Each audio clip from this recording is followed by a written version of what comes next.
Pemirsa, terima kasih pian masih bersama kami. Berita selanjutnya menghabarkan pengelolaan layanan aspirasi pengaduan online rakyat Baiman yang dikelola oleh pemerintah Kota Banjarmasin wayahini sedang bersaing dengan 6 instansi lainnya di Indonesia untuk menuju 2 besar pada kompetisi pengelolaan pengaduan publik tahun 2020 dari Kemenpan RB kategori Outstanding Achievement. Pemirsa, berikut untuk kabar selengkapnya.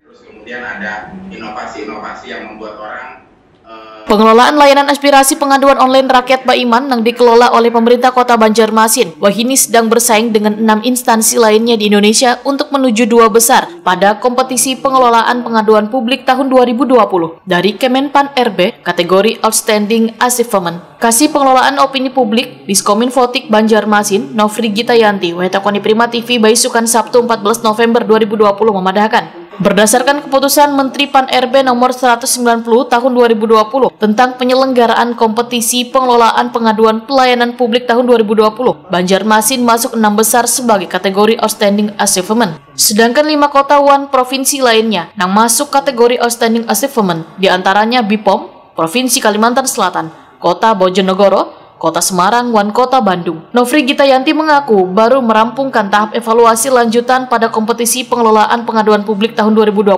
tersebut. Setelah disaring kemudian dipilih 2 terbaik. Menurut Nofri Gitayanti, untuk dapat masuk ke dalam 2 besar pengelolaan pengaduan luar biasa di Indonesia ini cukup berat, mengingat rival dari kota wan provinsi lainnya merupakan dari kota-kota besar di Indonesia.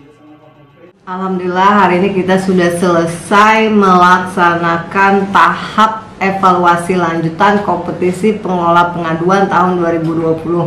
Jadi tadi yang membawakan presentasinya membawakan presentasi di hadapan 5 juri. 5 juri itu terdiri dari tokoh masyarakat, kemudian dari mantan Menpan RB, kemudian tokoh LSM, kemudian juga ada tokoh jurnalis. Jadi yang tadi membawakan saya dan Pak Yusma sebagai kabid dan saya sebagai ketua tim pengelola pengaduan di Kota Banjarmasin.